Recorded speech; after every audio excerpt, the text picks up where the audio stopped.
Je voulais parler un petit peu de ton passé Oui. avec le premier homme avec qui tu as eu ton premier enfant, Oui. Manel, parce qu'au final, je me suis rendu compte qu'on ne connaissait pas grand-chose de ton histoire. Je voulais savoir si vous étiez toujours en contact, si ça se passait bien du côté de ta fille et de son papa biologique.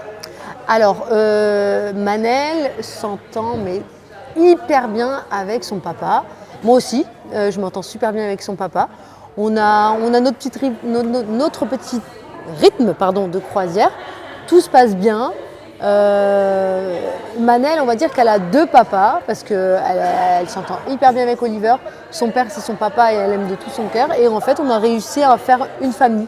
Est-ce que Manel arrive à trouver sa place vis-à-vis d'Oliver, qui n'est pas son père biologique, et Oliver inversement, hein?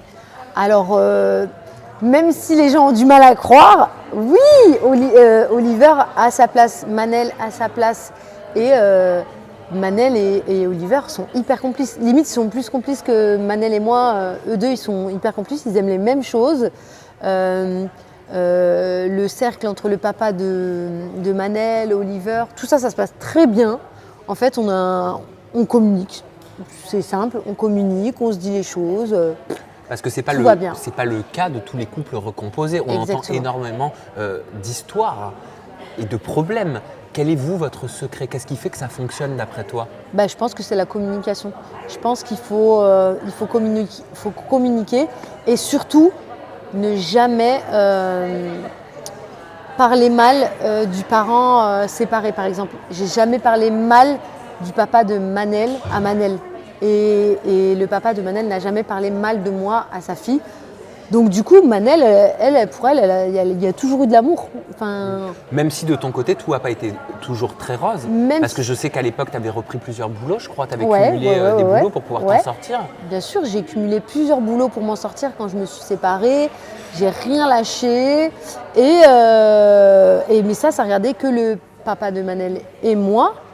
Mais voilà, aujourd'hui, on arrive à communiquer, tout se passe super bien et c'est ce que je dis aux mamans, ne parlez pas mal à vos enfants, ça ne regarde pas vos enfants, ça ne regarde pas vos enfants. Nous, on parle que du bien. Moi, je parle à Manel de son papa que en bien. Est-ce que tu apprends de cette émission aussi, parce que c'est nouveau pour toi, c'est nouveau pour toute la famille? Alors, ce que j'apprends surtout, c'est quand je regarde les épisodes, j'apprends beaucoup des autres mamans.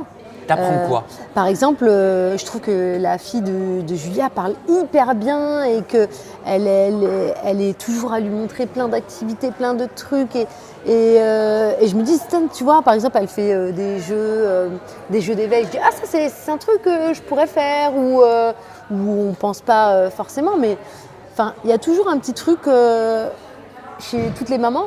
Moi, je dis qu'il n'y a pas de mauvaise mère. Chaque maman fait de son mieux et aujourd'hui on a plein de bonnes mamans et tu prends un peu de toutes les mamans pour toi faire la meilleure des mamans. Voilà. Oui, enfin, il peut y avoir des mauvaises mères.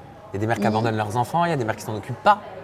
Bon, vous, c'est pas votre cas. Non, c'est pas notre cas. Alors là, c'est des autres cas. Alors là, c'est des cas plus extrêmes, mais je parle de nous là dans nos mamans. On est toutes des mamans aimantes. Après, ces mamans-là qui abandonnent leurs enfants, je ne sais pas comment elles font, mais elles ont intérêt à avoir le cœur bien accroché parce que moi, ça, c'est juste pas possible. Limite, donnez-moi vos enfants, quoi, je m'en occupe. Mais voilà, après, on ne connaît pas la situation des gens, on connaît pas leur passé. Donc après, on ne peut pas juger ça. Mais après, si ça peut aider d'autres mamans à regarder cette émission et à avoir des petites idées, par exemple, que ce soit pour des jeux, des jeux d'éveil ou plein de petites choses comme ça, pourquoi pas.